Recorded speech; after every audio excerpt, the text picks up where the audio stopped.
untuk sebelum ni saya pun pernah berkongsi dengan pelajar misalnya daripada Aswara bahkan daripada universiti lain, daripada UPM, daripada UM. Mereka ni pelajar sastra tau. Ambil kadang-kadang jurusan master macam saya rasa diri saya kerdil. Saya tak mempunyai pendidikan khusus tetapi saya bercakap mereka mendengar kerana apa yang mereka dengar ialah pengalaman saya. Jadi yang akan bercakap sekarang ialah pengalaman saya. Bukannya teori-teori yang seperti Dr.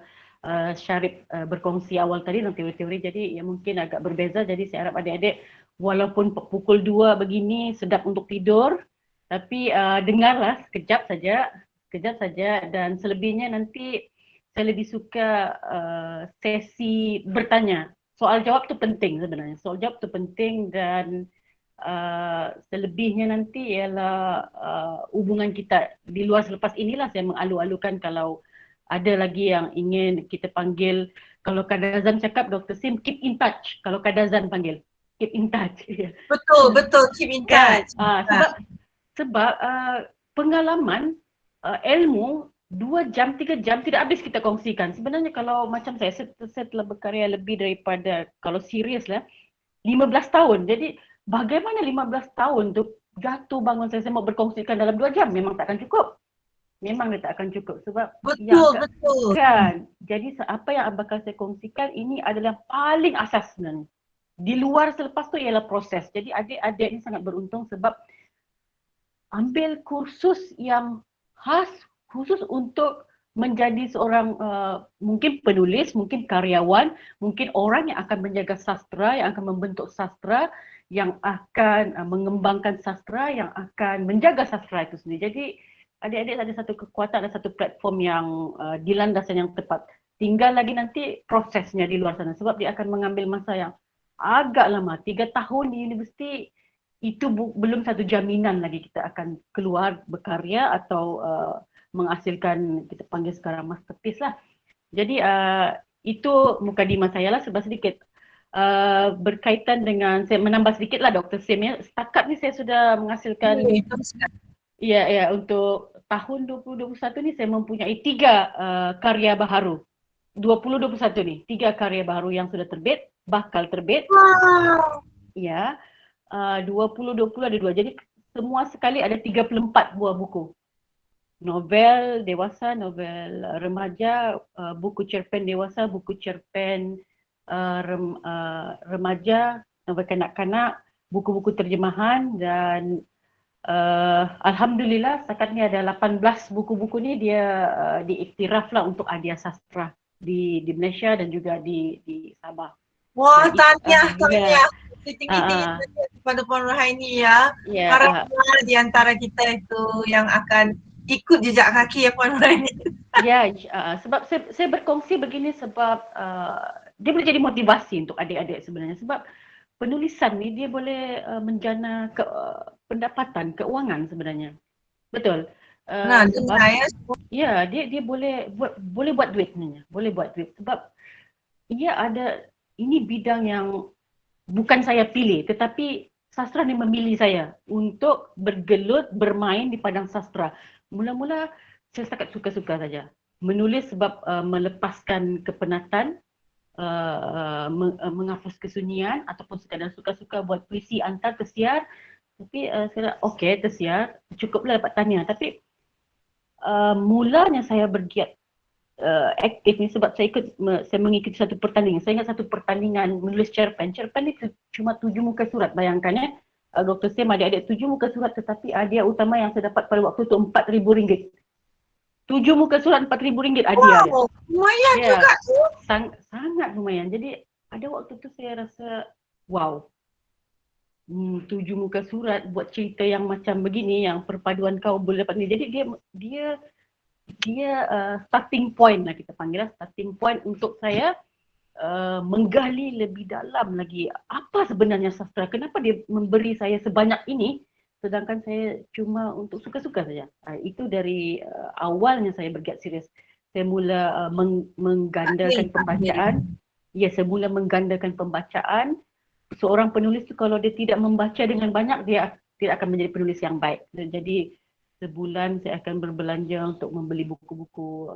Buku-buku kalau mau dihitung dekat rumah ni mungkin sudah berpuluh-puluh ribu kos untuk dia macam investment lah, pelaburan. Bagi seorang penulis kalau dia tidak membaca, dia tidak akan melihat dunia sastra itu dari konteks padang permainan yang lebih luas lagi. Dia setakat luahan perasaan atau letupan idea semata-mata. Dia tidak begitu masak, dia tidak begitu kuat, dia tidak begitu, kalau dia terbit dia tidak boleh pergi jauh, tidak boleh diperkatakan, tidak boleh kita sendiri akan berasa karya ni seperti macam baby kita lah cerpen ke puisi ke novel dia macam anak lah. Sebab waktu proses kita menulis tu kita menumpahkan sepenuh perhatian kita, sepenuh tenaga kita. Sebab itu kadang-kadang kita dengar ada sastrawan ni, karyawan ni, dia macam tak betul kalau berkarya. Sebab dia sepenuhnya macam bercinta, macam tu menulis.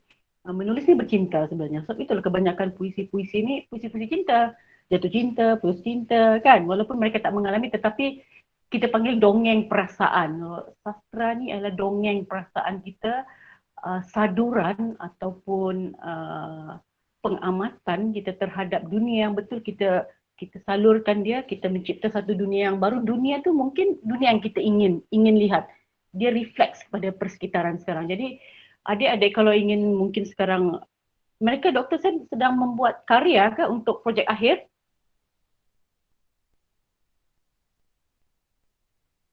Tak dengar, mute.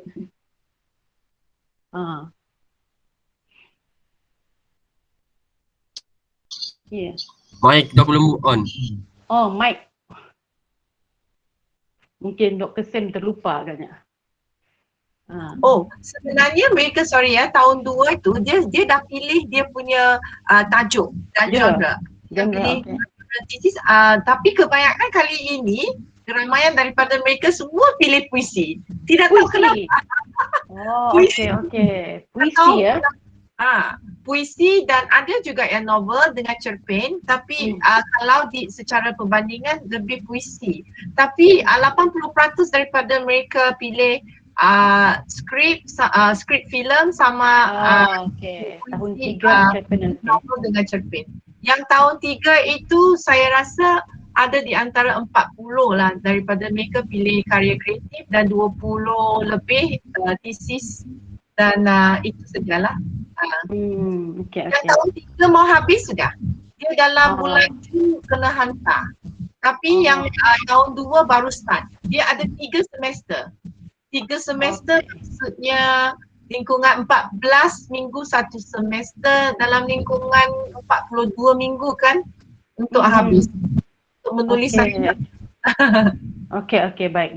Saya rasa saya boleh nampak keseimbangan dekat situ, kecenderungan. Mungkin ada sebabnya mengapa puisi ni popular, sebab sekali duduk kita boleh menulisnya, sedangkan cerpen atau prosa novel kita memerlukan eraman, kita perlu mengeram, perlu waktu yang lama untuk menulis. Tapi itu tak apa-apa, itu sebenarnya proses sebenarnya. Okey, itu satu. Kedua, secara umum lah saya ingin berkongsi ya, sebab saya mempunyai ramai rakan-rakan yang latar mereka, forte mereka dalam bidang pengurusan sastra, tetapi bila mereka keluar grad, lulus, mereka tak menjadi penulis. Mereka tidak memilih untuk menjadi penulis sebab mereka kata apabila mereka mengetahui teori untuk menulis, sukar untuk mereka menulis berbanding yang bukan dari latar penulisan. Macam saya contohnya, ada rakan-rakan yang lain macam jurutera, doktor, mereka boleh menulis sebebas-bebasnya sebab kita tidak terikat dengan teori. Kita tidak terikat dengan peraturan-peraturan untuk menghasilkan satu karya sastra yang bagus. Inilah aturan yang harus diikuti. Jadi kebimbangan saya ialah pada adik-adik ni nanti ialah adakah adik-adik ni perlu terikat dengan teori-teori itu ataupun satu explore, meneroka, keluar dari ruang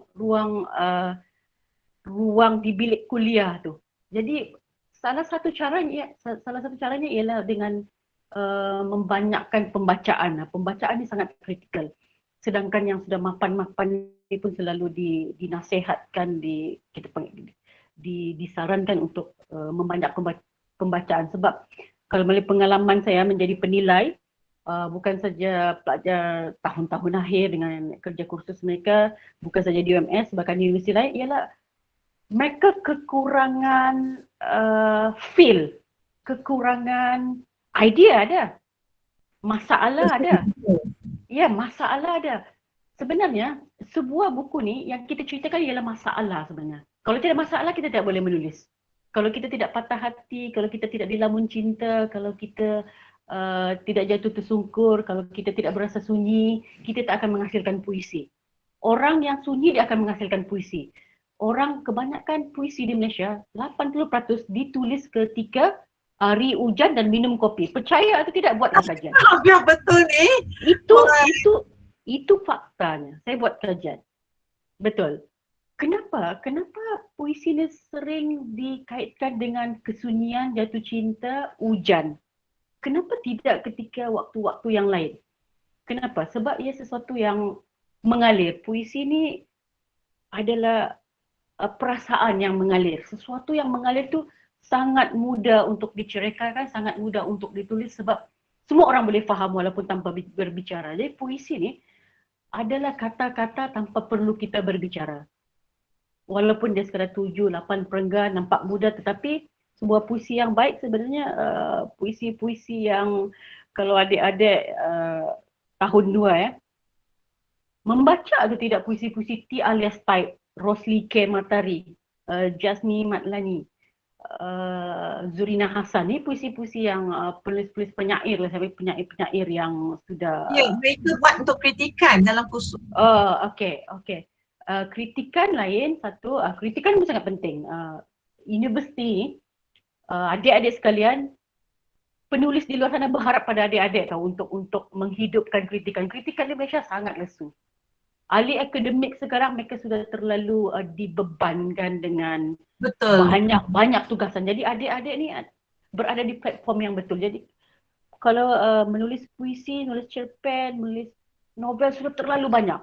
Sudah mungkin beratus-ratus sudah. Tapi kritikan ni dia kita panggil lautan biru tahu. Dia perlu diterokai. Jadi adik-adik berada di satu platform yang betul, jadi kena perlu asah banyakkan kritikan. Dia sangat senang buat duit. Sangat senang buat duit sebenarnya. Ya, boleh hantar ke majalah-majalah, ke jurnal-jurnal, itu sangat penting. Kritikan ni sangat penting dalam dunia sastra dan kita kekurangan, itu saja. Puisi kita dalam sebulan mungkin 1000 puisi ditulis daripada pelbagai puisi. Budak 15 tahun pun yang ambil PT3 umur berapa? Pun boleh tulis puisi. 15 tahun PT3, wow. Pun boleh tulis puisi. Adik-adik mungkin umur 21 tahun, 20 tahun mungkin boleh tulis puisi yang naik sedikit tarafnya, bukan lagi sekadar cerita pasal bas sekolah, tapi cerita pasal jatuh cinta. Yang umur 30 tahun mungkin dia boleh tulis cerita puisi tentang kehilangan pekerjaan. Dia macam banyak-banyak tahap tu. Tapi bergantung pada kematangan kita dengan masalah yang kita hadapi lah. Puisi ni semua tentang dongeng perasaan lah. Di Malaysia ni dongeng perasaan lah puisi. Kan? Kalau buat puisi yang berat-berat, yang pasal kesufian, itu susah untuk dijual. Ya, puisi yang senang dijual di Malaysia ya puisi dongeng perasaan. Jatuh cinta, puisi kopi, puisi hujan, senang jual. Ya, itu senang jual. Itu sedikit lah. Kalau cerpen pula yang mutakhir, saya berkongsi tentang mutakhir lah di Malaysia. Sebab sekarang kita berpecah. Trend sekarang, baru-baru ni saya pergi ke Dr. Sim, saya pergi ke Kuala Lumpur untuk menghadiri Kuala Lumpur Alternative Book Festival. Itu pesta buku khas untuk penulis, penerbit aliran alternatif, aliran indie. Yang indie itulah.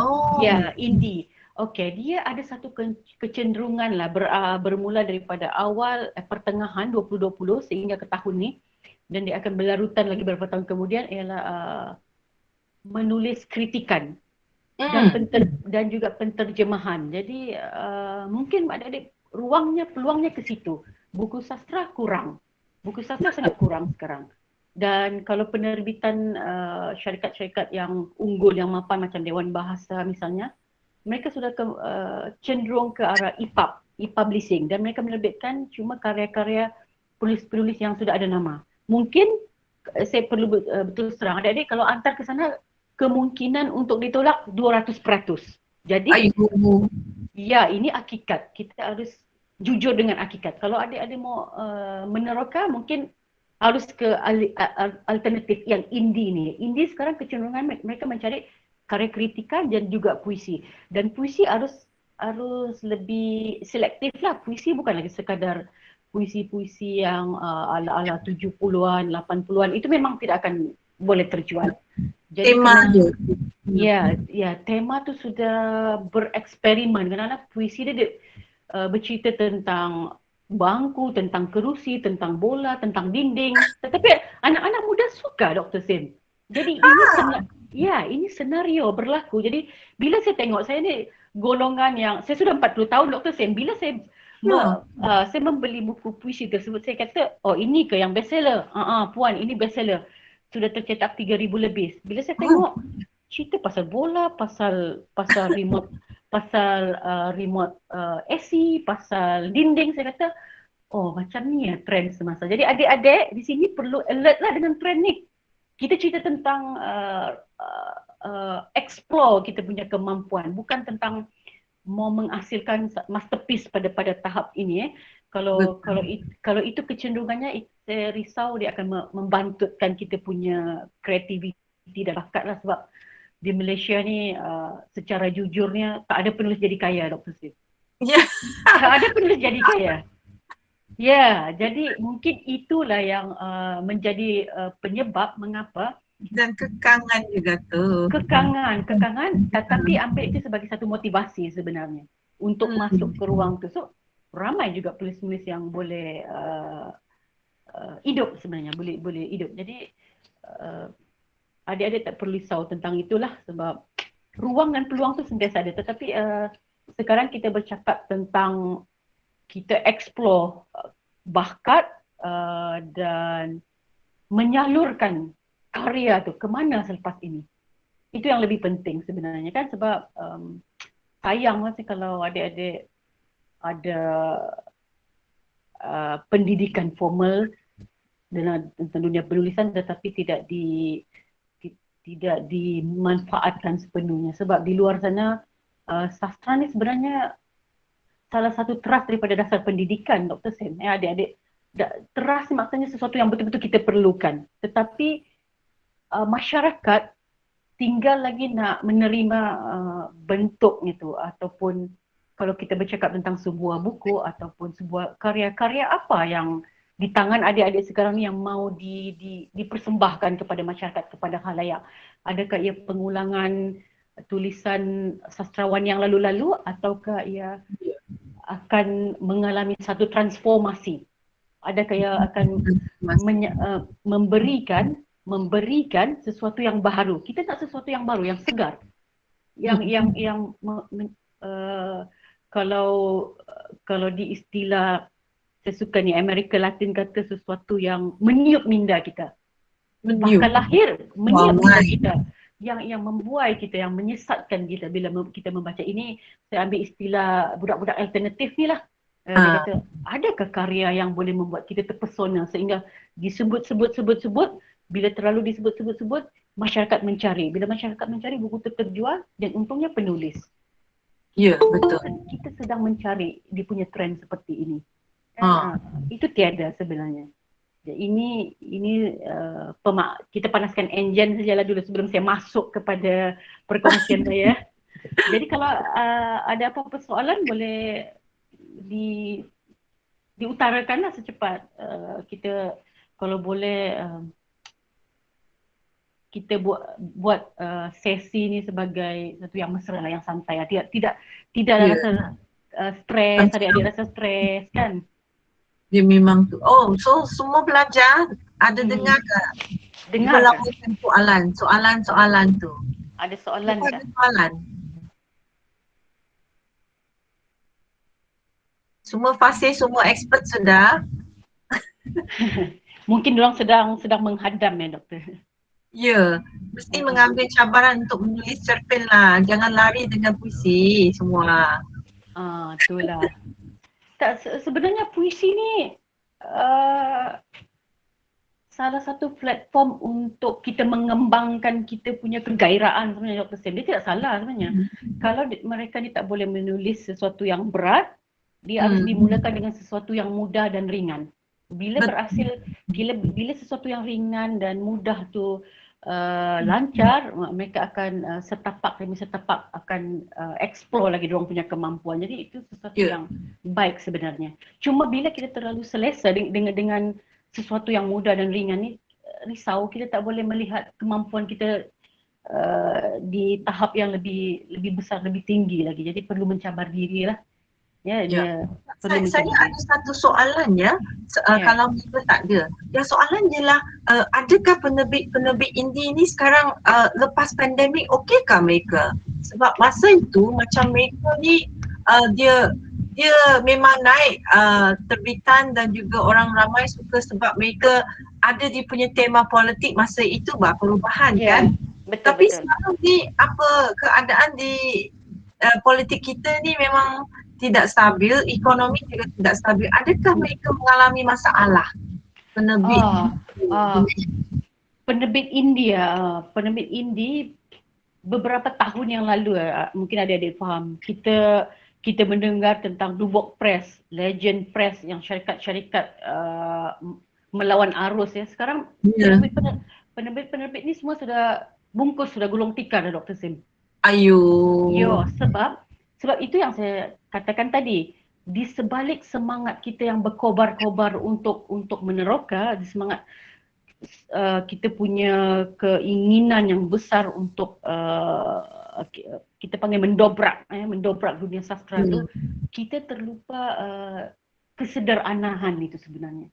Kesederhanaan dan kemampuan kita tu pada satu tahap, kita ni manusia kan, kalau ibarat kereta pada awal-awal 2 tahun sampai 5 tahun dia running smooth, akhirnya dia akan rosak-rosak. Sebab salah satu kegagalan mereka ialah mereka terlalu bersemangat menerbitkan karya-karya yang satu, mereka tidak menjaga tata bahasa. Mereka tidak menjaga sentimen.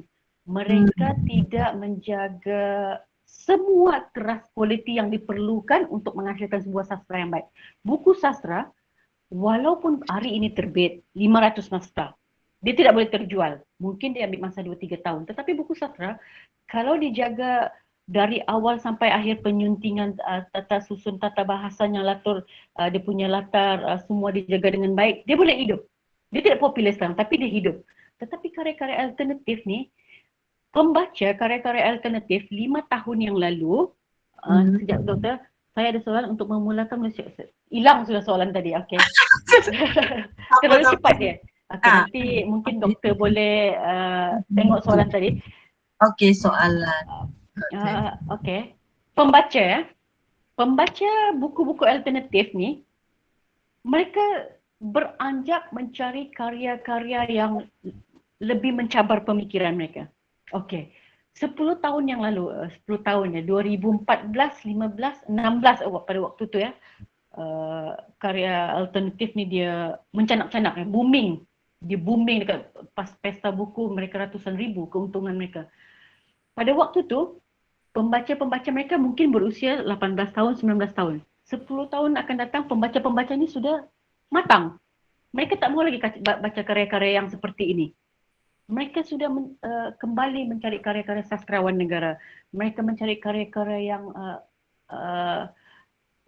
boleh memacu kecerdasan emosi dan intellectuality mereka. Mereka tak mahu lagi baca karya-karya yang ringan, yang sepele, yang melawan, tetapi akhirnya sebenarnya hakikatnya kita tak tahu apa yang ingin dilawan sebenarnya. Betul. Ya. Alternatif ni melawan, tetapi mereka tak jelas apa yang ingin dilawan. Akhirnya setiap perjuangan, perlawanan yang tidak jelas, dia akan terkubur begitu saja. Betul, kan? betul. Dia tidak ada asas yang kukuh. Betul, dia tidak asas dalam dia punya kualiti mesti dijaga. So Ya. sebenarnya Puan Rohaini kamu dah pergi ke situ untuk menjemput mereka ke atau merayakan pembukaan beberapa penerbit alternatif kepada apa yang sedang ada? Oh, minggu lepas saya menghadiri sidang kemuncak penulis Malaysia sebenarnya Dr. Sim. Oh, okey. Ya, sedang sidang kemuncak dan penyampaian hadiah lah Kuala Lumpur World Book Capital penutupan. 22 hari bulan ni sudah tutup lah sebab Kuala Lumpur kan menjadi ibu kota untuk World Book Capital. Saya menghadiri beberapa acara lah di situ di Rumah Pena tu dan sekali saya hadir ke menyempatkan dia ambil kesempatan lah untuk hadir ke pesta buku alternatif. Dia kalau secara peribadi dia di ruang yang sangat kecil. Tetapi yang menjadikannya besar ialah semangat anak-anak muda. Ini anak-anak muda yang jadi peneroka, yang mewujudkan, yang menjual buku-buku tu. Tetapi kalau kita ingin bercakap dari segi kualiti tu memang setahun, 2 tahun dia akan hilang. Cuma kita meraihkan semangat mereka. Tapi satu kali mungkin dalam 3 tahun lalu saya juga pergi untuk satu World Book Festival kan. Ya. Tapi yang beratur untuk membeli adalah beratur membeli yang pemuda-pemudi tu dia beratur membeli buku-buku indie tau. Itulah yang saya terperanjat. Tapi mungkin sebab masa itu kan keadaan politik juga mempengaruhi. Betul. Ya. Ya, sekarang lain sudah kan? Ya, pada waktu itu, okey, kalau kita bercerita tentang politik pada waktu itu kebanyakan karya-karya ialah kita bercakap sebagai orang dewasa sebab kemarahan kita kepada mantan Perdana Menteri disebabkan korupsi, rasuah, skandal semua. Jadi penerbit-penerbit mandiri, saya panggil mandiri mengambil ruang dan kesempatan tu untuk mengkritik. Tetapi akhirnya pada hari ini semua orang sudah tahu. Okey, dia telah ditangkap, dia telah digulingkan. Tak ada apa lagi yang ingin diceritakan. Okey, cerita habis. Perlawanan kita sudah habis. Dan bila kerajaan yang Mahathir mengambil alih, kita rasa lega. Sudah tidak ada pemberontakan berlaku. So kita rasa lega. Kerajaan yang korup yang dulu sudah digulingkan, kita lega. Jadi kecenderungan tu sudah beralih kepada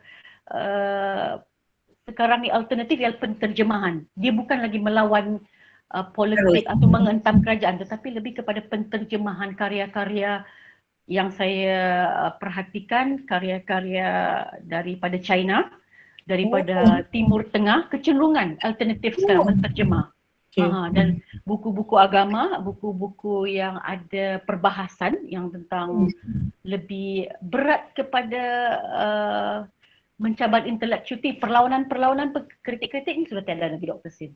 Pada waktu sekarang. Dia sudah tak ada lagi. Mungkin sebab mungkin betul lah Dr. Sim cakap tadi, alternatif ni dia dipengaruhi oleh iklim politik kita. Betul. Ada Puan Rohaini menggalakkan kita punya pelajar untuk menulis tentang sesuatu yang mereka sangat passionate about, atas dia punya perasaan.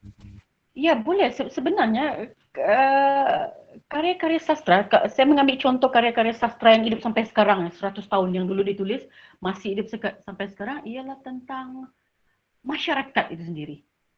Masyarakat, karya yang tulisan-tulisan tentang masyarakat, politik, budaya, sosial, ekonomi, dia masih lagi dalam satu lingkungan yang kita panggil yang di atasnya itu masyarakat. Bagaimana kita menulis, adakah kita ingin mengkritik, adakah kita representasi pada kita jangan ambil jauh lah Dr. Sim, kita ambil sekarang pada waktu pandemiknya. Adik-adik sekarang, kalau saya berada di tempat adik-adik, saya akan menulis cerita bagaimana saya terkurung. Okey, bagaimana saya terkurung, dia akan berat kepada perlawanan kita dengan emosi kita, dengan ketidaktentuan apa yang akan berlaku pada masa depan macam tu. Itu passionate, macam sesuatu yang real tapi menjurus kepada situasi semasa lah. dia tidak salah sebenarnya. Kebanyakan karya sastra memang tentang diri mereka sendiri, tentang masyarakat mereka sendiri. Bukan sesuatu yang, kita tidak menulis sesuatu yang di luar lingkungan kita, di luar capaian akal kita, di luar pengalaman kita. Kalau menulis buku sejarah, fiction sejarah itu lain cerita. Tapi kalau cerita yang sebenarnya realism, realism ni sesuatu yang masyarakat bila baca kita boleh relate, dia relatable. Ya. Sesuatu yang relatable is selalu tentang sosial, tentang politik, tentang budaya, tentang ekonomi, tentang agama. Ya. Itu sesuatu yang kita boleh relatable. Jadi kalau saya rasa semua penulis akan menulis sesuatu yang dekat dengan mereka. Berkaitan dengan penulisan sesuatu yang realistik, saya tertarik dengan cara Puan Rohaini menggunakan magic realisme dalam novel. Macam Gadis Adikarya kalau saya tidak salah. Ya. Ya, macam mana? Boleh kasih contoh macam mana kita boleh menghidupkan satu watak dan penggunaan magic realisme itu dalam sesuatu novel? Oh, dia ni realisme magis ya Dr. Sim. Realisme magis ni dia dimulakan oleh Gabriel Garcia Marquez. Ya, adik-adik ni kalau saya menjadi pensyarah 100 Years of Solitude tu adalah buku sastra wajib dibaca. Wajib dibaca. Seperti mana wajib. Orang semua tidak suka baca. Yes. Kalau saya memikirkan, kalau saya pernah ditanya oleh rakan penulis, Rohaini, kalau anda menjadi seorang pensyarah di Aswara ni, apa buku sastra yang wajib baca? Oh, saya cakap 100 Years of Solitude, Anna Karenina, Orhan Pamuk, Naratif Ogon Shoto, Ari-Ari Terakhir Seorang Seniman, Alina, Ranjau Sepanjang Jalan. Itu wajib. Yes, itu wajib. Itu sangat wajib dibaca. Kalau anda pelajar sastra, anda tak membaca karya-karya ni, saya rasa ada kerugian lah di situ. Nah, dengar semua. Yes. Kalau tak baca karya yang muda-muda macam saya ni tak apa. Tapi kalau yang buku-buku yang saya sebut tadi tak baca, satu kerugian. Sangat rugi. Ya. Ya, sangat rugi sebenarnya. Kalau boleh dicari, saya tolonglah cari. Anda akan mendapat satu perspektif yang segar tau. Karya ni ditulis berpuluh-puluh tahun, tetapi bila anda membaca, anda rasa macam, oh banyaknya yang saya tak tahu. Saya belajar teori, banyaknya yang saya tak tahu. Betul. Dia macam teori dan buku tu lah praktikal sebenarnya. Buku tu dia boleh jadi turning point, starting point, ataupun dia akan memberi anda wahyu. Saya sebut wahyu sekarang, padahal wahyu tu Nabi, dia dapat wahyu macam satu kesegaran atau satu wake up call. Oh, begini rupanya sebuah karya sastra yang bagus harus ditulis. Saya di bilik kuliah, nota-nota saya sudah tahu macam bagaimana menulis sebuah karya. Sekarang tinggal lagi bagaimana saya menghasilkan sebuah karya yang akan hidup seperti buku-buku yang saya baca ni. Jadi dia tak ada jalan mudah, dia harus membaca juga. Dia harus membaca. Ya. Okey, berbalik kepada realisme magis ni, pada satu ketika dahulu di Malaysia lah, saya ambil di Malaysia. Selepas boomingnya, meletupnya 100 Years of Solitude tu yang ditulis oleh Marquez, dia menyebabkan gempa bumi sastra tau. Gempa bumi sastra di dunia ni bergegar disebabkan buku ni. Sebab pengkaji, ahli akademik, pembaca pada waktu itu tak pernah menyangka sebuah karya yang unik, yang lain daripada yang lain boleh dihasilkan oleh seorang Marquez. Marquez itu seorang wartawan dan beliau hidup di Colombia. Colombia pada waktu itu ialah di Amerika Latin. Politiknya lebih kurang sama dengan politik kita beberapa tahun yang lalu. Berantakan. Korupsi, rasuah, dengan pergelutan kuasa, rampasan kuasa, dengan kartel dada, dengan pelacuran. Semua masalah wujud di tempat Marquez ni. Itu yang memberikan beliau bahan lah untuk menulis. Tapi kalau kita bercerita tentang bahan, kita juga mempunyai bahan-bahan tu, betul atau tidak? Betul. Kita mempunyai bahan tu sekarang. Kita banyak ni. Banyak, sangat banyak. Tak perlu ambil yang besar-besar, ambil yang kecil-kecil sajalah. Pesan saya pada adik-adik, bila anda terlalu banyak bahan sampai rasa tepu, sampai tak tahu apa mau ditulis, cuba kecilkan skop ni. Buatlah peta raja ke, buatlah tulisan saya terlalu banyak maklumat. Politik, saya ingin menulis tentang sekian-sekian. Sosial, saya ingin menulis sekian-sekian. Tetapi akhirnya kita akan memilih satu yang paling kecil, yang paling mudah ditulis dan sesuatu yang orang lain pembaca belum tahu sebenarnya. Jangan tulis sesuatu yang pembaca sudah tahu. Tulis sesuatu yang pembaca belum tahu dan ingin tahu. Ya, pasal sekarang ni cerita tentang pandemik.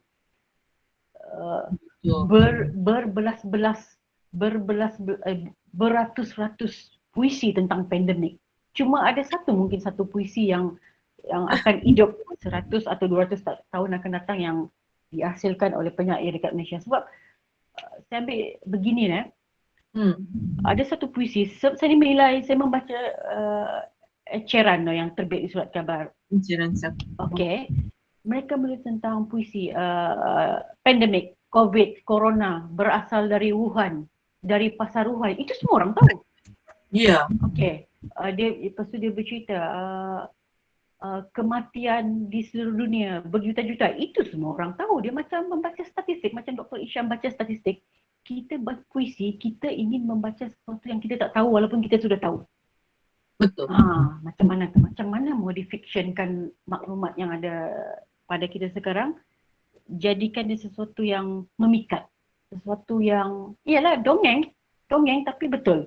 Relatable. Macam tu. Bukannya kita sekadar memberitahu ada masalah berlaku sekian-sekian. Sedangkan semua orang tahu masalah itu berlaku. Jadi sekarang orang ingin tahu bagaimana kamu menyampaikan masalah itu seolah-olah itulah pertama kali pembaca dapat tahu, oh ini rupanya berlaku.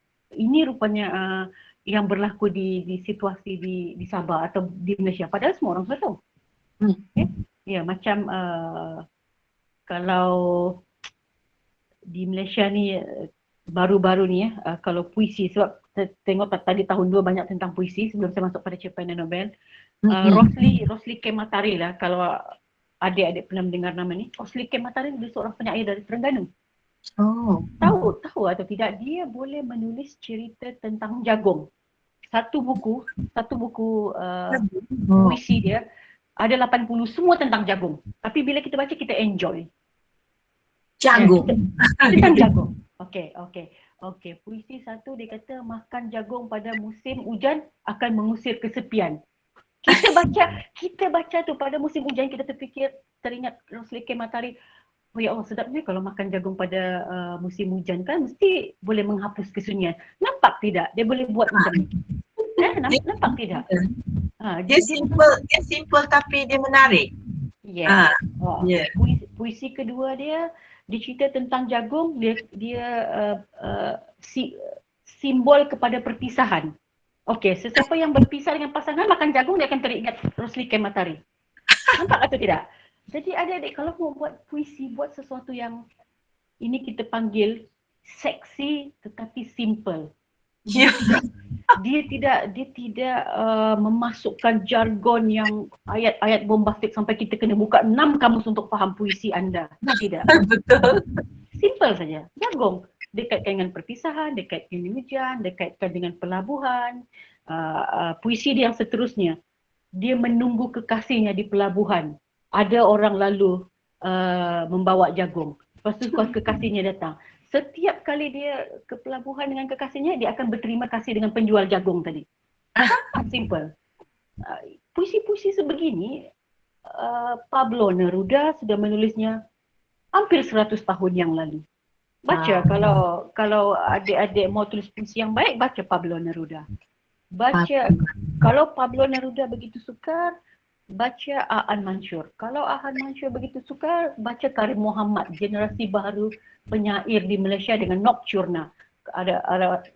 Mungkin ada adik-adik yang membaca di sini, tapi kalau belum, sila dapatkan sebab dia sangat simple but yet sangat seksi.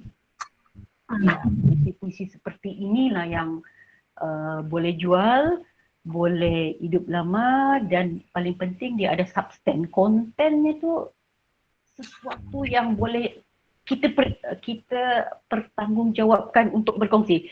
Macam saya berkongsi, saya membaca karya-karya mereka, saya berkongsi dengan adik-adik sekarang. Jadi pengarang-pengarang yang mendapat nama sebab ia berguna sebenarnya. Betul. Ya. Balik kepada tema ya. Tema kita boleh dapat daripada sejarah kah? Yang macam Faisal Terani punya Beda Sukma Bisu kah? Okey. Faisal, Dr. Faisal, kita panggil Faisal Terani. Ya, dia Faisal, dia Faisal Terani. Ya. Dia Dr. Faisal Muhammad, apa nama dia tu? Nama Faizal Musa, Muhammad Faizal Musa. Yes. Faizal.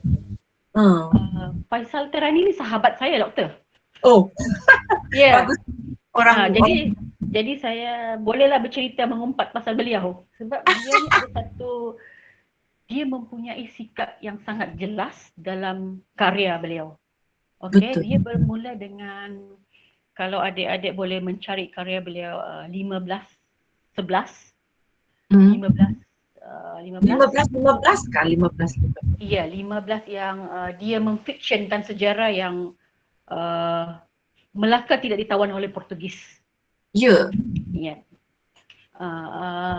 Manikam Kalbu, Manikam. Bedar Sukma Bisu, okey. Beliau ni pada tahun namanya berada di Kemuncak, Faisal ni dia tertarik kepada maritim, doktor. Kepada laut, dia tertarik kepada laut, dia tertarik kepada maritim, dia tertarik kepada aliran feminisme. Ya, dia macam menaikkan satu macam dunia yang ideal. Dunia yang ideal. Cuma tapi macam yang dia dapat hadiah sastra perdana untuk karya ini kan, kalau saya tidak salah. Ya.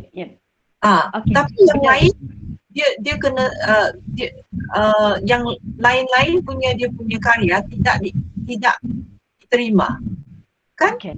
Ya. Sebab akhirnya selepas Bedar Sukma Bisu tu beliau menang pertandingan sempena 50 tahun Dewan Bahasa, tak silap saya. Lepas tu dia menang ada sastra perdana. Kemudian beliau jadi tak betul sikit, dia jadi biol. Dia ke kiri, dia ada isu pasal Syiah. Kan. Dan akhirnya karya-karya selepas daripada Manikam Kalbu, selepas daripada Bedar Sukma Bisu, beliau kena ban. Ya, dia kena ban, tapi dia amat berbakat tau. Ya, beliau sangat. Pelajar-pelajar ni semua kenal dia juga sebab kita ada buat cerpen dia yang lama itu, Api di KL Belum Padang. Ya, betul. Beliau gaya dia sangat baik. Ya, beliau bermula dengan cerpen-cerpen underground, cerpen-cerpen yang eksperimental. Dia Faisal Terani dengan Azman Husin, pernah dengar adik-adik? Azman Husin pun bagus. Azman Husin. Kalau boleh cari cerpen-cerpen dia untuk dikaji, beliau ni juga mastermind lah dalam perkembangan sastra alternatif di Malaysia. Tetapi beliau jeda, sejuk, akhirnya tak berkarya. Yang tinggal sekarang Faisal. Selain daripada Faisal Terani, cerpen-cerpen yang baik ni ialah ada Fuzail, Zana Rashid Ahmad, Roslan Jomel pun bagus. Kalau boleh dicari karya-karya mereka. Kalau konteks cerpen lah, cerpen-cerpen yang boleh menyebabkan kita berkerut dahi ataupun kita garuk kepala sebab apa sebenarnya yang ingin mereka sampaikan. Yang ingin disampaikan. Sampai kita geleng kepala ataupun kita terpegun ataupun kita rasa tercabar. Nama-nama tadi bolehlah dicari karya-karya mereka sebab mereka menyajikan sesuatu yang melanggar konvensional. Realisme majis pun ada juga. Avant-garde ni. Avant-garde. Yes.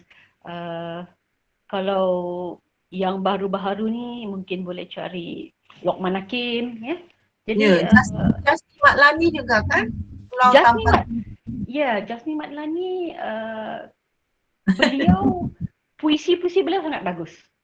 Cari kalau adik-adik tadi yang cenderung untuk menulis puisi, cari buku puisi beliau Dongeng Perkebunan. Itu bagus.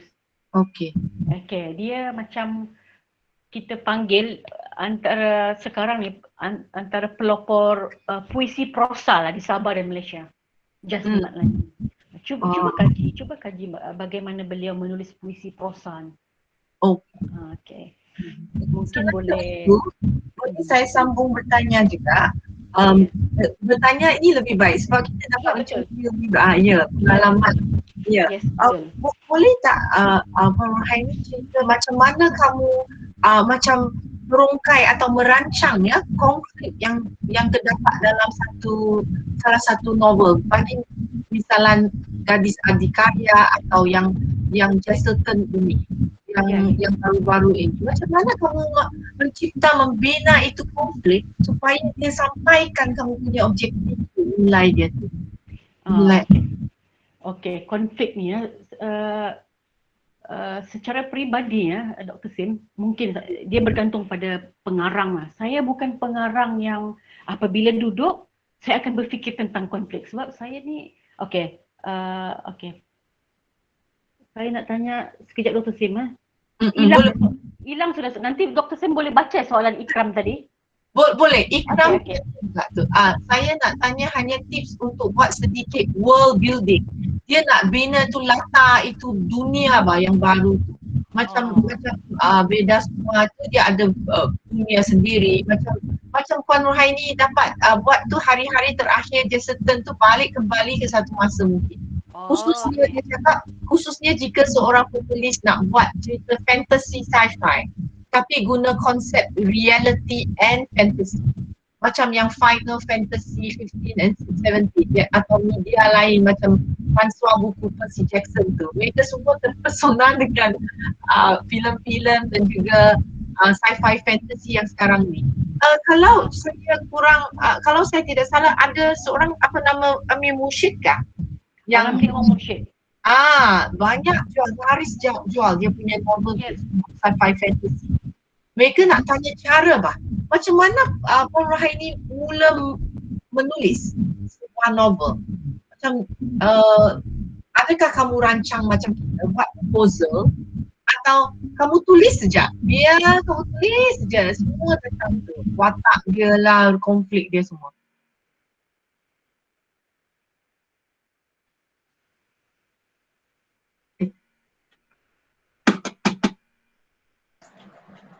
Puan.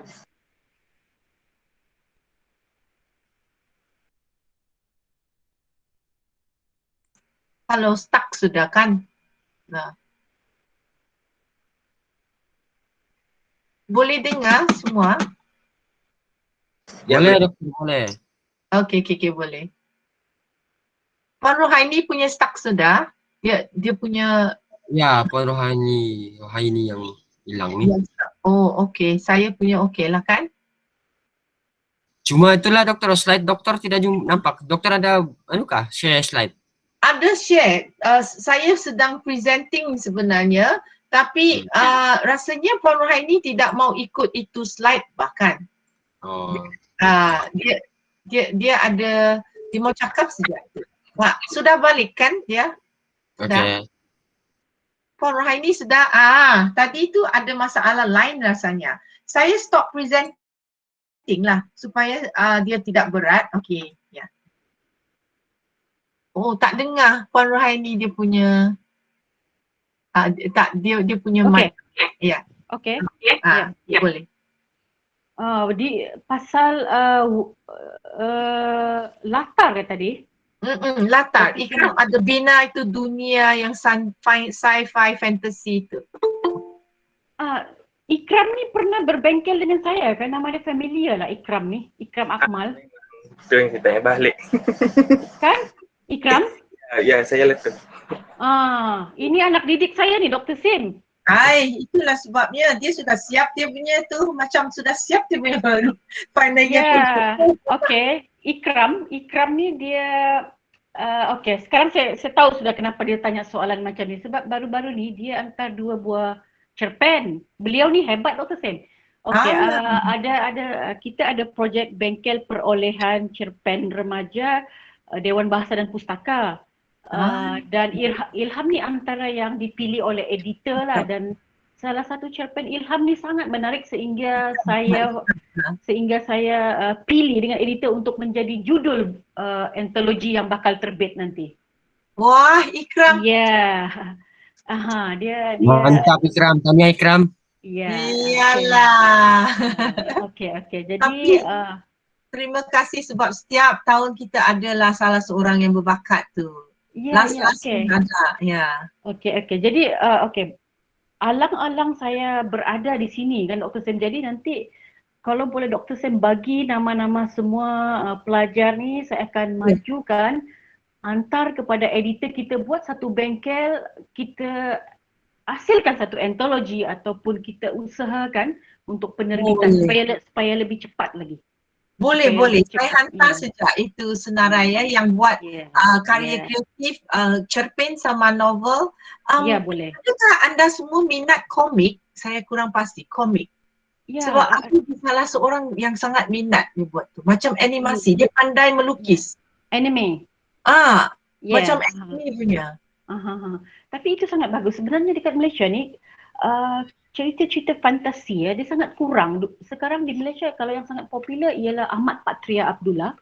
Ahmad Patria Abdullah ni sangat konsisten menulis novel-novel fantasi ala-ala The Lord of the Ring macam tu, ataupun Peter Jackson, ala-ala Harry Potter macam tu. Di Malaysia sangat kurang. Bukan sebab tiada penerbit mau menerbitkan, sebab penulis tak ada stamina untuk menghasilkan karya ini secara konsisten.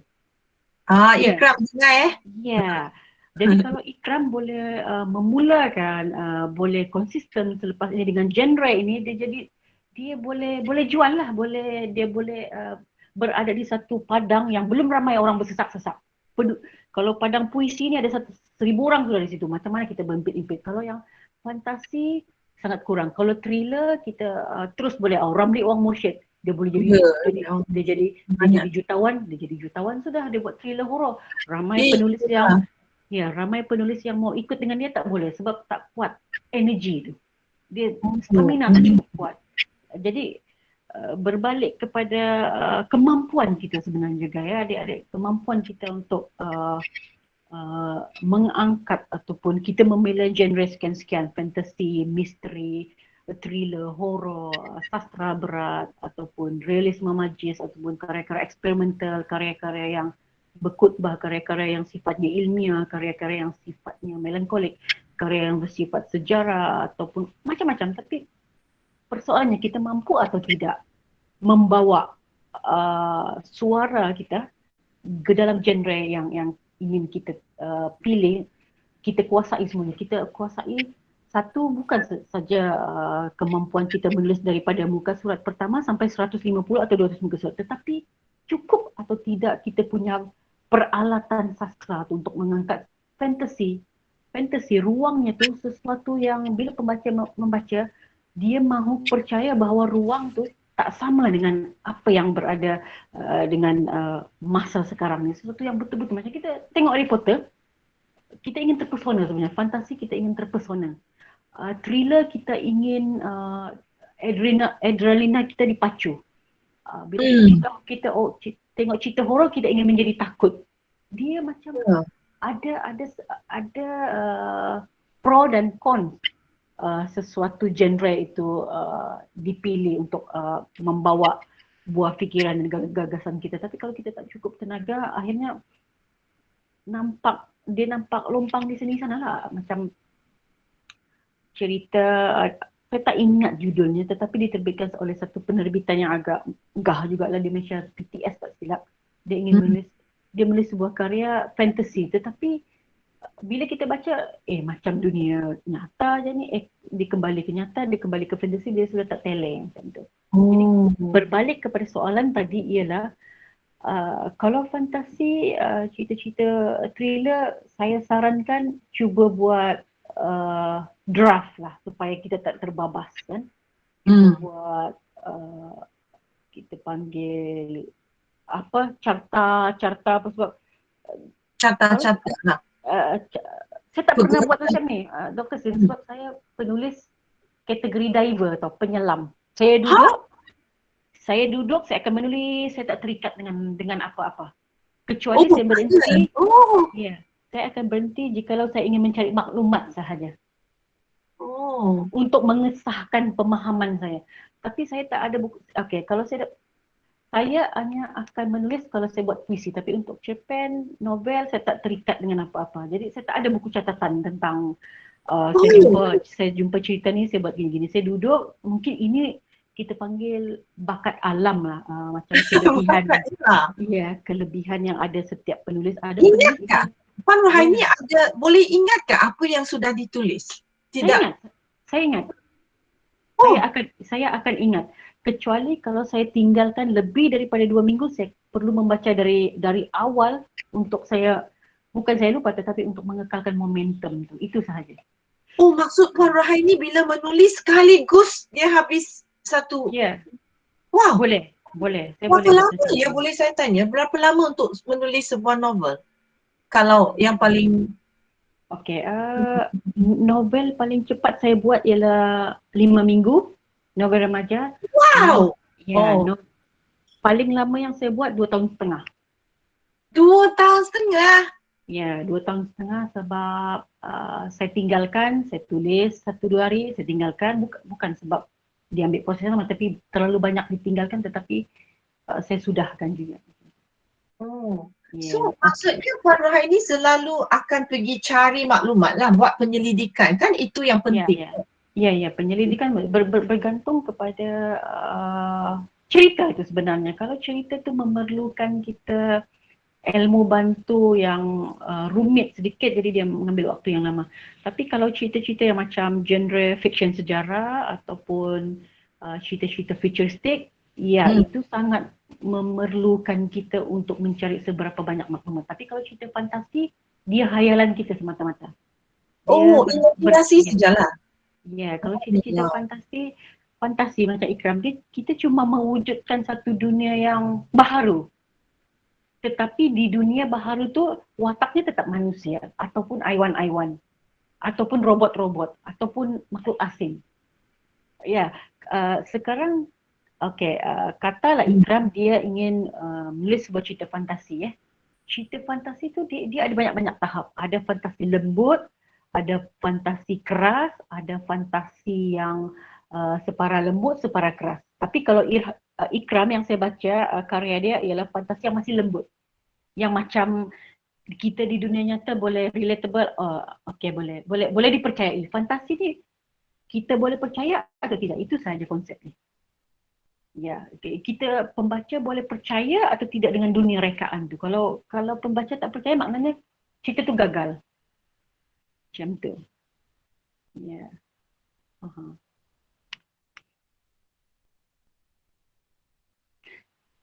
Dr. Sim. Tak dengar ya? Dr. Sim, mic. Selalu kan, sorry ya. Adakah yang bila kita membina satu dunia tu, kita perlukan macam mengambil cabaran untuk keluar daripada macam perasaan selamat kita atau kotak kita, macam tu? Kalau fantasi ni kekuatan yang diuji pada seorang pengarang tu ialah kekuatan imajinasinya, Dr. Din. Adik-adik semua, saya harap masih belum tertidur lah dekat meja ni. Ya, panas ni cuaca ni. Mungkin ada yang fikir, aku nanti mau buka puasa mau makan apa? Dengar atau tidak? Apalah yang Puan Rohaini cakap ni. Saya harap mereka masih boleh kekal mendengar walaupun apa dilakukan di situ. Bolehlah kita habis dalam 15 minit lah supaya kita boleh buka untuk soal jawab lebih banyak.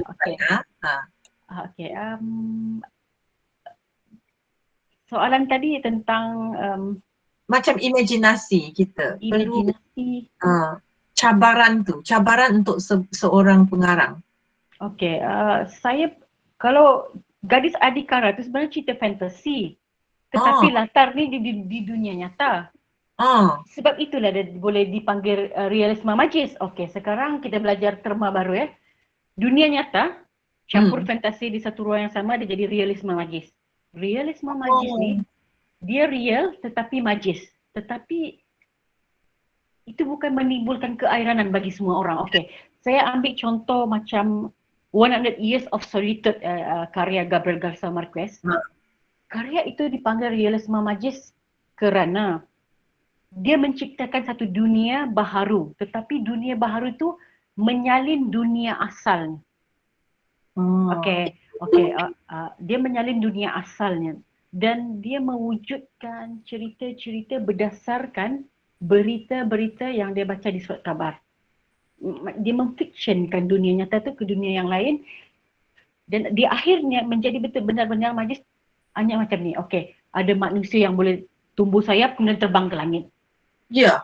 Okey, dia terluka tangan dia, darah tu mengalir ke longkang, darah tu mengalir, asapnya keluar, dia melalui pintu-pintu dapur rumah-rumah dan akhirnya pintu Tapi bila masanya kita tahu ya bahawa kita sudah keterlaluan, tidak boleh, dia ada satu indeks macam satu pembaris bahkan. Tiada pembaris kan untuk kadang-kadang ada tu kita keterlaluan tu kan.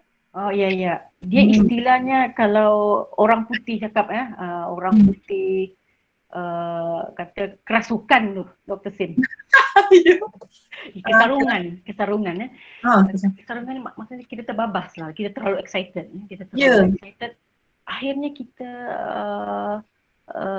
mungkin dia akan jadi lewa, dia akan watak tu akan menjadi semakin banyak, dunia tu akan menjadi kucar-kacir. Jadi kalau fantasi ni sangat disarankan, Ahmad Patria Abdullah pun sangat menyarankan, beliau penulis fantasi buat guideline, buat draft, buat perancangan. Okey, perancangan maksudnya dunia ni bentuknya seperti ini yang saya tetapkan. Dia tak boleh lebih daripada 0.1 inci ataupun kurang daripada itu sebab akhirnya dia akan meleret tau. Fantasi mungkin kita tak dapat lari daripada kewujudan makhluk-makhluk kecil, pari-pari, haiwan-haiwan yang ada di dunia nyata. Tapi kalau kita terbabas, mungkin tiba-tiba keluar dinosaur, keluar alien daripada planet. Jadi susah dipercayai. Jadi akhirnya dia bukan lagi fantasi, campur sudah science fiction. Kan? Jadi kita kena buat satu garis panduan lah kalau fantasi itu siapa yang menguni di situ. Fantasi ni berat kepada siapa makhluk, siapa manusia yang menguni dunia tersebut. Dia bukan berat kepada isu atau masalah. Ya, siapa mereka di dunia fantasi itu? Bagaimana mereka hidup? Ya, itu fantasi. Cenderung kepada ke arah itu sebenarnya. Kalau thriller, kalau Ramli Awang Mursyid, kenapa thriller Ramli Awang Mursyid selalu banyak cerita kena tangkap, kena bunuh, pembunuhan ataupun cerita-cerita skandal, sebab thriller tu konsepnya memang begitulah konsepnya. Kalau cerita science fiction tentang kemajuan dari segi gadget, dari segi teknologi, kita tak boleh mencampur adukkannya dengan fantasi. Dia sudah jadi tak seleng. Jadi kita harus fahami terlebih dahulu konsep-konsep ni lah. Adik-adik nanti tinggal 76 orang ya, Dr. Sim tadi hampir 100 kan? Ya, sekarang 80. Tadi 100 lebih. Ramai yang dalam handphone saya kena cakap dengan mereka, saya ada rakam. Sebab tidak boleh masuk. Sebab dia kata buat Google. Saya sebenarnya mau buat Teams, tapi Teams itu kalau naik susah sikit, Puan Rohaini mesti download itu Microsoft Teams dulu baru boleh masuk. So itu masalah. Next juga.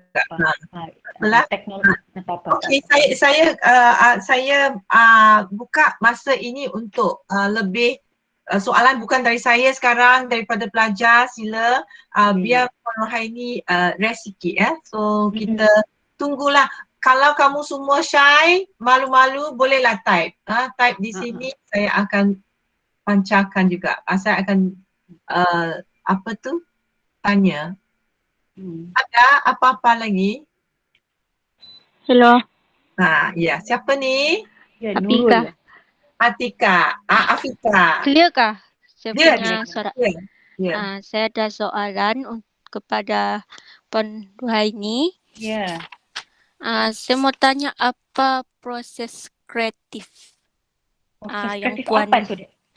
kalau macam proses kreatif ini berdasarkan teori Graham Wallace, dia punya proses kreatif tu preparation, incubation, pemeraman. Tadi Puan ada sebut tentang pemeraman, lepas tu illumination dan juga verification.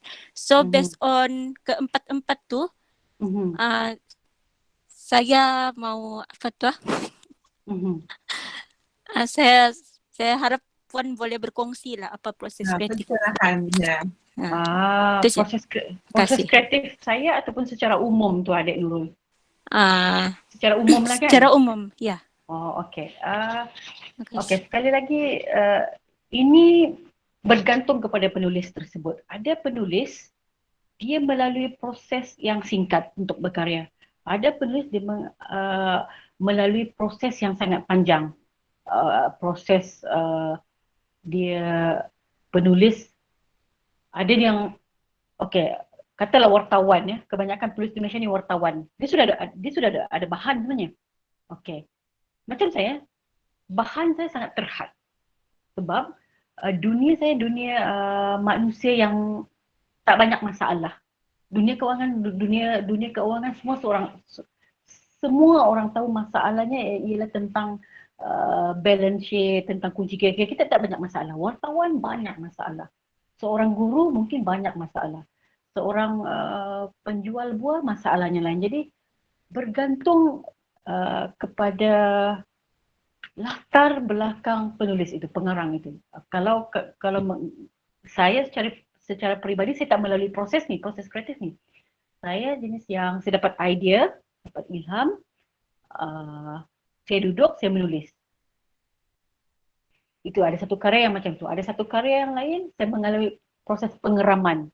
Pengeraman ni maksudnya kita belum betul-betul yakin dengan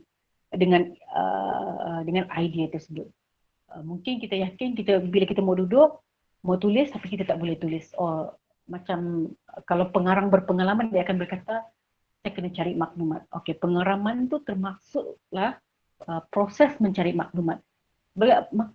Maklumat seperti apa? Adakah ia boleh diperolehi dengan pembacaan, dengan kajian di Google atau internet? Okey, saya akan duduk sekali lagi. Saya cari di internet, saya baca buku. Saya duduk, saya ingin menulis. Tak cukup. Saya kena jumpa orang. Saya kena bertanya kepada orang. Jadi, pertanyaan, kajian dan pembacaan, saya akan duduk sekali lagi.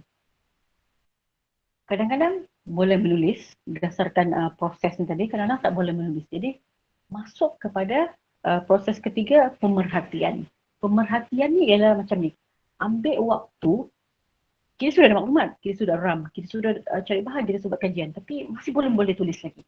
Apa masalah? Kenapa masih boleh belum tulis lagi? Jadi kita memerhati sebenarnya.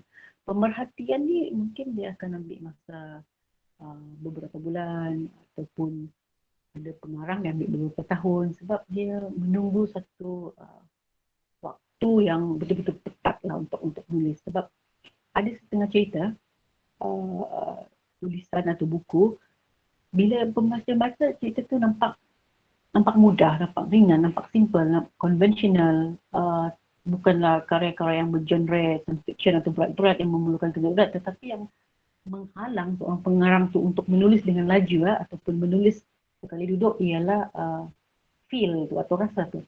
Kebanyakan cerita-cerita yang konvensional, sebab cerita-cerita konvensional ni dia nampak mudah sebenarnya, tentang masyarakat, tentang hubungan manusia dengan manusia, hubungan manusia dengan Tuhan, hubungan manusia dengan sejarah, hubungan manusia dengan budaya dan persekitarannya tentang politik. Tetapi dia memerlukan satu kecerdasan emosi tau untuk menulis.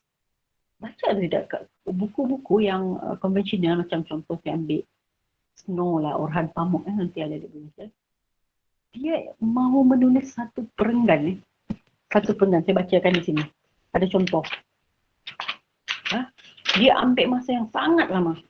Ya, tengok baca. Ini sudah diterjemah ke bahasa Melayu, ke bahasa Indonesia. Keheningan salju, pikir pria yang duduk di belakang sopir bas. Pria maksudnya pemuda, di belakang sopir bas. Sopir maksudnya pemandu bas. Jika keadaan ini adalah awal sebuah puisi, dia akan menyebut perasaannya keheningan salju. 3 perenggan untuk pembukaan pertama. Berbulan, 6 bulan untuk dia mula menulis. Kenapa?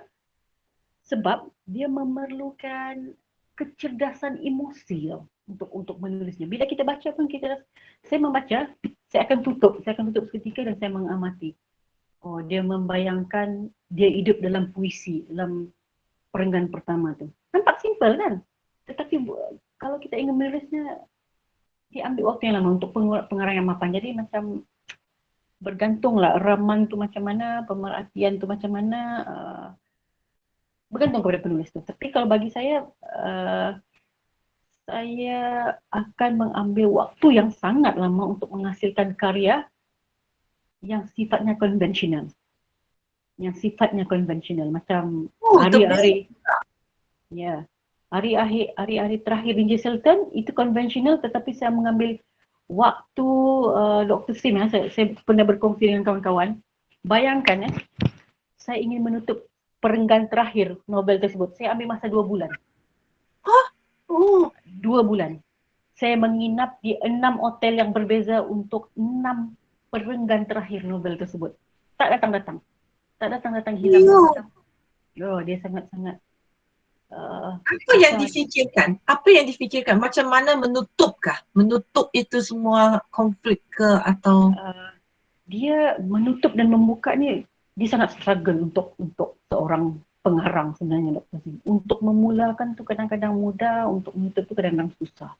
Kadang-kadang ada setengah pengarang dia akan abaikan permulaan tu. Dia bermula dengan konflik dia macam-macam lah. Tapi bergantung lah, sebab bagi saya untuk memulakan sebuah karya mudah, untuk menutup tu sangat susah.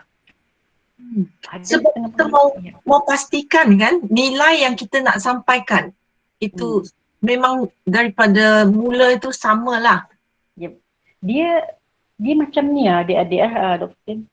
Kita bermain dengan kalimat yang paling tepat, jatuh di antara perenggan yang paling tepat, dia menutupi keseluruhan manuskrip. Sebetebal 180, bagaimana kita menutup bila pembaca-membaca oh wow macam tu. Mahu mendengar wow tu sangat susah. Ya. Dia bukan sekadar menutup yes habis settle. Tidak mau macam sesuatu penutupan yang boleh dijangka. Ya, kalau ibarat kita menonton sebuah filem, kita cenderung untuk tahu happy ending macam tu. Happy ending ataupun sad ending ataupun tragis ending, bergantung kepada cerita tu. Kalau cerita-cerita romance, percintaan, sudah tentu kita ingin melihat happy ending. Kan? K-drama itu banyak macam tu kan? Yes, kita mau happy ending sebab pembaca dia sudah melaburkan waktu dia membaca beratus-ratus muka surat. Lepas tu kamu buat ending yang macam ni, kena campaklah buku tu ke dinding.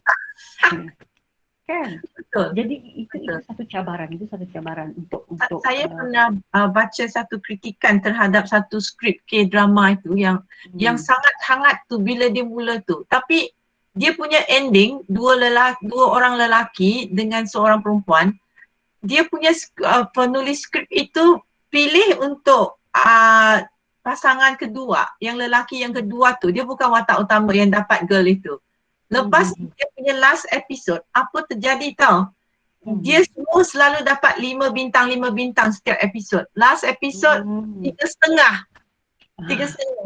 Pengarah itu sangat marah sebenarnya. Dia punya producer lagi marah. Dia cakap jatuh sudah. Kenapa itu penulis skrip? Tapi penulis skrip itu kata dia tidak mau melahirkan satu skrip yang dilupai. Dia cakap skrip dia mesti lain. So dia Yes. pilih untuk bertentangan dengan Yes. apa yang diharap. Ya, dia melawan Melawan dia melawan kehendak penonton lah. yes, Yeah. bukan melawan Yeah. kehendak. Ya, itu satu kita gamble lah kadang-kadang Dr. Tim, sebab kadang-kadang bila kita faham kalau keinginan penerbit, satu mereka ingin menjual buku yang laku. Kalau dia ada dapat review yang menyedihkan, terutama kalau bahagian ending ke apa semua, dia akan mempengaruhi jualan buku tersebut lah.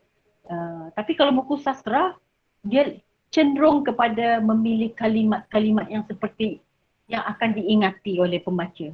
Sebab kita bukan popular kan, jadi buku sastra cenderung kepada kita ingin diingati. Cerita tu kadang-kadang 180 muka surat, pembaca dia tak akan ingat 180, tapi dia akan ingat baris akhir pada halaman terakhir buku. Itu yang akan menentukan best atau tidak buku tersebut. Ya, Ataupun, ingat semua pelajar yang disarankan. Okey. Dia Dia akan perlu ada punchline. Itu satu penutup. Kedua, pembukaan. Pembukaan ni saya tak berapa terror sangat Dr. Sim, tapi pembukaan juga sangat penting sebenarnya. Ya, pembukaan ni sangat penting sebab itu kadang-kadang ada orang membaca halaman pertama, dia lompat ke halaman tengah, ujung, lepas dia tutup. Ya. Jadi kita harus pandailah untuk tackle pembaca. Jadi pastikan pembukaan tu dia tidak melewa-lewa, tapi tidak terlalu berat, tidak terlalu ringan, dan tidak terlalu sepele lah, tidak terlalu macam minta puji lah macam tu. Jadi just nice lah opening, macam remang-remang ni macam dia jatuh macam ibarat sebuah lukisan kan. Sebuah lukisan just nice, macam mata kita akan terpaku ya tengok lukisan tu. Jadi permulaan yang baik juga seperti itu. Kita tidak disarankan untuk bagi terlalu banyak maklumat pada awal cerita. Semua mau bagi tahu umur dia berapa, dia tinggal di mana, warna rambut dia apa, semua bagi tahu. Jadi macam pembaca akan rasa sesak. Betul. Dia tak ada pacing kan? Dia ada pacing kan? Ya, dia mesti pace. Itulah. Kalau perenggan untuk pemula lah, kalau remaja, halaman pertama tu 7 ke 8 perenggan itu pun dah cukup padat, dah just nice lah. 7 ke 10 tu pun dah cukup baik tu. Susah tu. 7. Sebab dia 7. sikit Betul. untuk mengekspos, memberi semua maklumat. Cuma sebab tapi itulah. Boleh Puan Rohaini berkongsi apa yang macam selalu kalau kamu tulis, kamu kembali tengok kembali sesuatu. Macam inspirasi tu bah. Yang the center of it bah. Bila kamu tulis, takut kalau lari, you tengok kembali kepada itu, kamu balik kepada itu. Adakah sesuatu macam inspirasi ke atau center yang macam menyebabkan anda macam terpaku di situ sajalah. Jangan lari daripada itu. Adakah inspirasi ke apa? Inspirasi maksudnya kalau kita mengalami writer's block ataupun tak dapat meneruskan kan macam itu. Inspirasi kalau saya tak dapat meneruskan ataupun ada kekangan ataupun rasa down ataupun rasa tak cukup stamina lah untuk carry on, saya akan berhenti seketika. Saya tak akan memaksakan diri saya untuk meneruskan tulisan itu sebab saya tahu bila saya baca sekali lagi saya akan buang pada bahagian tersebut. Saya akan tinggalkan, saya akan pergi membaca, saya akan pergi relax, saya akan pergi menonton, saya akan lupakan seketika, dan bila mood sudah baik, sudah refreshing, saya akan kembali. So boleh Puan Rohaini tulis bahagian belakang pengakhiran dulu baru tulis di pertengahan dan atau selalu daripada bahagian pertama hingga ke pengakhiran? Memang ikut dia punya tu. Ya, okey. saya bercakap berdasarkan pengalaman. Ada manuskrip saya yang saya bermula dengan 9 bab terakhir. Oh. Ya, novel remaja judulnya Kotak. Kotak ni menang ada sastra kumpulan utusan. 9 bab terakhir terlebih dahulu saya tulis. Oh, Ya. kenapa ya? Mungkin sebab saya kan diver, saya penulis yang menyelam, saya tak terikat dengan draft apa semua. Jadi bila saya sudah buat bab 9 hingga bab 12, bab 12 pula yang mendorong saya untuk tulis bab 1 sehingga bab ke-8. Oh, Ya. so kamu dapat inspirasi dari dalam buku kamu? Ya, Dari saya dalam hasil. Dia beginilah, macam cerita yang kita tulis tu ialah satu pergerakan sebenarnya. Kadang-kadang pergerakan ni lah yang akan memandu kita ke mana selepas ini. Ke mana selepas ini. Kita sebagai penulis kan kalau ada kecenderungan kita, kalau yang berpengalaman ya, dia ada satu ibarat, kalau kita tutup mata lah kan doktor, saya boleh dipandu oleh tulisan tu. Okay, stop sampai di sini, stop dulu seketika, baca balik, kemudian baru tentukan ke mana ingin pergi. Adakah akan berpatah balik ataupun teruskan perjalanan.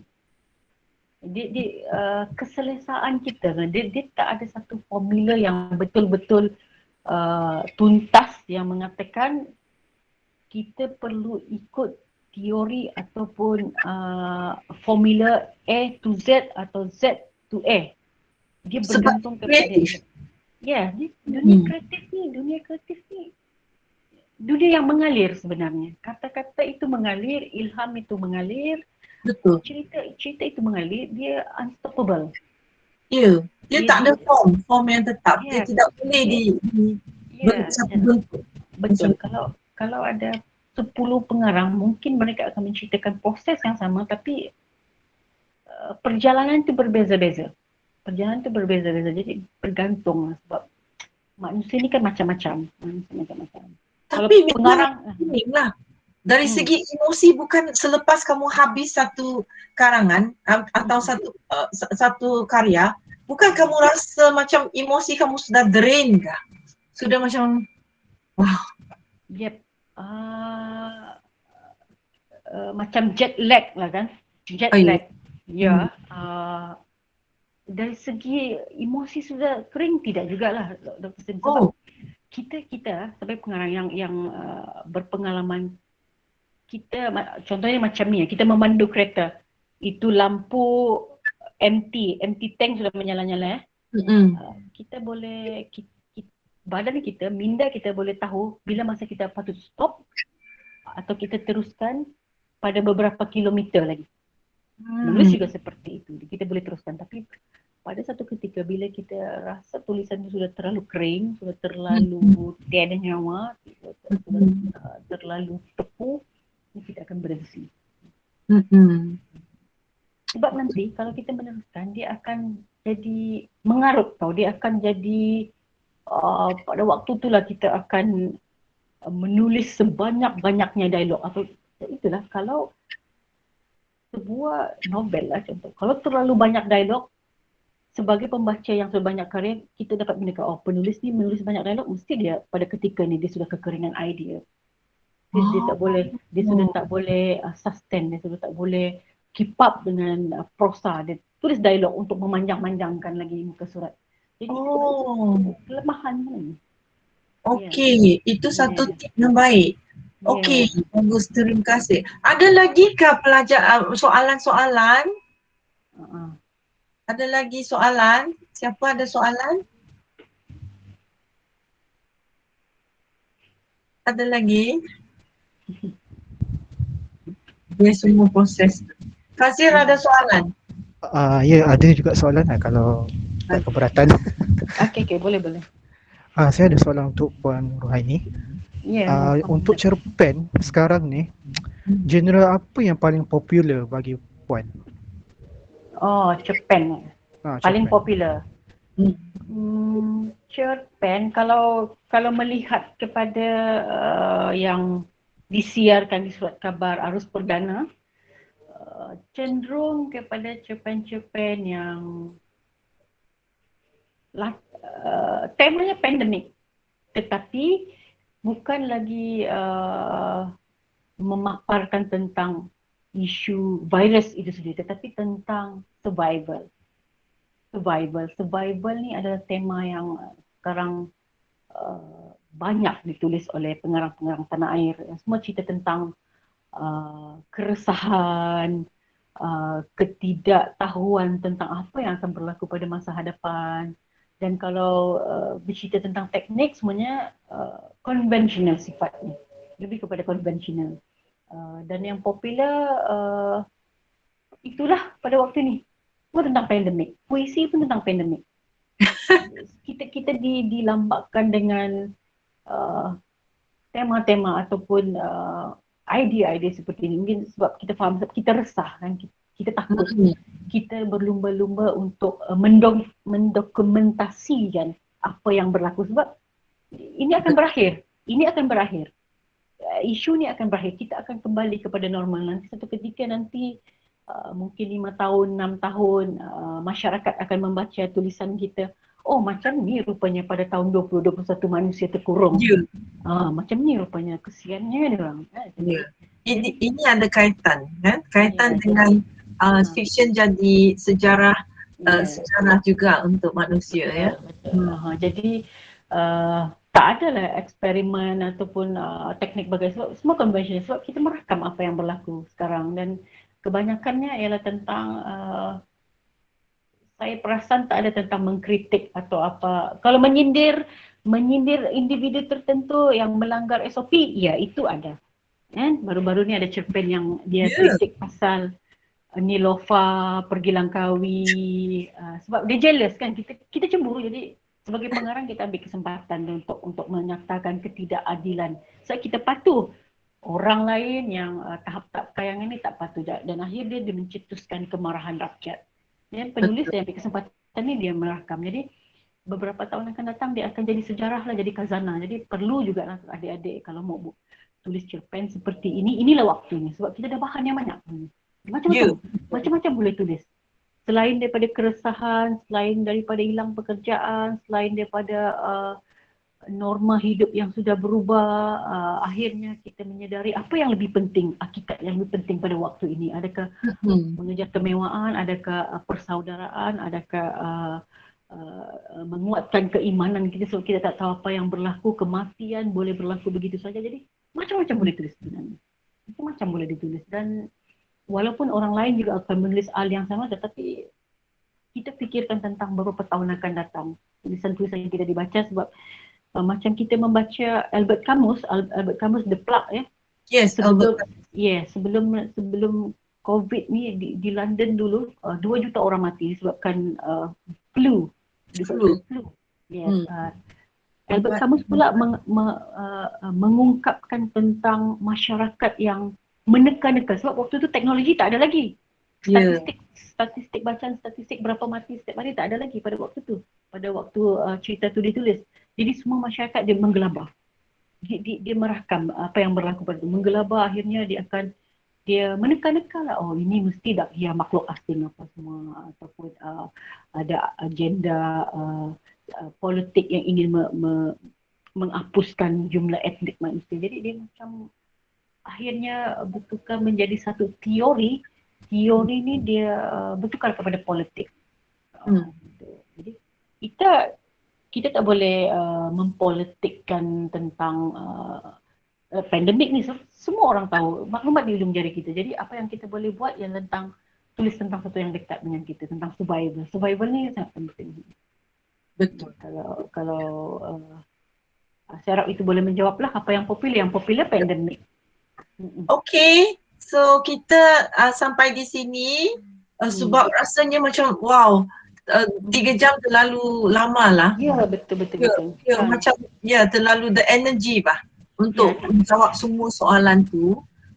Mungkin kita berakhir dengan salah satu macam ungkapan daripada Puan Rohaini, dan kita juga nak mengucapkan terima kasih Yeah. sebab dah meluangkan banyak masa dan energi Yeah. tau masa ini untuk menjawab semua soalan kita. Memang mendalam, kita memang squeeze everything from you Ya, tadi. ya.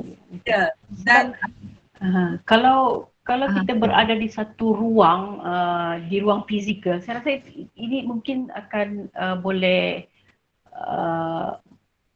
tumpuan kita boleh berfokus lagi ya, Dr. Sim. Sebab sekarang ni kan dalam mungkin cuaca panas dan adik-adik mungkin ada concern atau kebimbangan yang lain. Mungkin mereka mendengar tapi terlentok-lentok sakit kepala ke lapar rasanya kan. dia sudah separuh sudah macam tidur.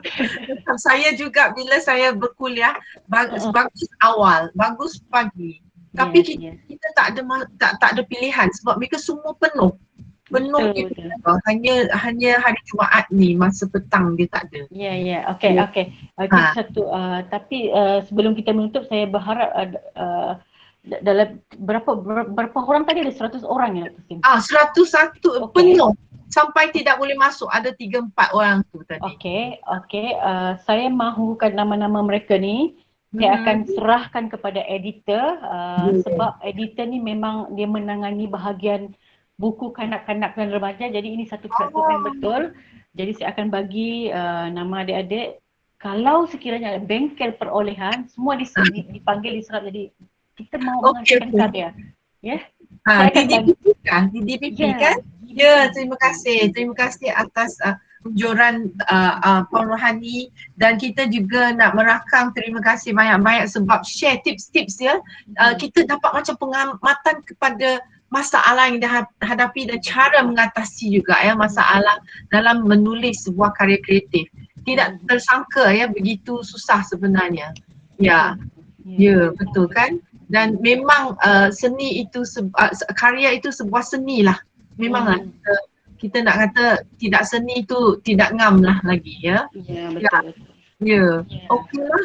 Ada apa-apa sila kemukakan soalan lah kepada saya. Kalau ada tu saya boleh list dan kasih Puan Rohani juga bila dia ada masa dia boleh answer you. Okey, boleh jawab ya secara betul. Okey. Terima kasih semua sebab hadir juga untuk wacana seni ini. Kita berharap Puan Rohani akan datang semula next year. Okey. Jangan jemu menjemputlah selagi hidup lah kan, Dr. Sim. Saya okey, no problem. Saya okey je. As long as I'm here, wacana seni akan hidup. Juga sebab itu pesanan daripada arwah Dr. Lokman ya yang Ya. Okey, terima kasih. Dan berhenti di sini. Thank you so much. Terima kasih Dr. Sim. Terima kasih Dr. Sim, terima kasih Puan Rohani. Terima kasih. Mereka dengar tu, tengok. Terima kasih doktor. Hidup mahasiswa. Thank you doktor.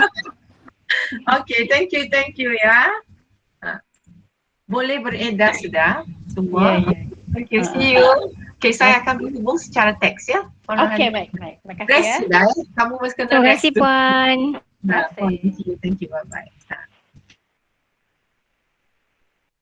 Puan Esther pun ada. Puan Esther pun ada? Ya, Puan Esther pun ada.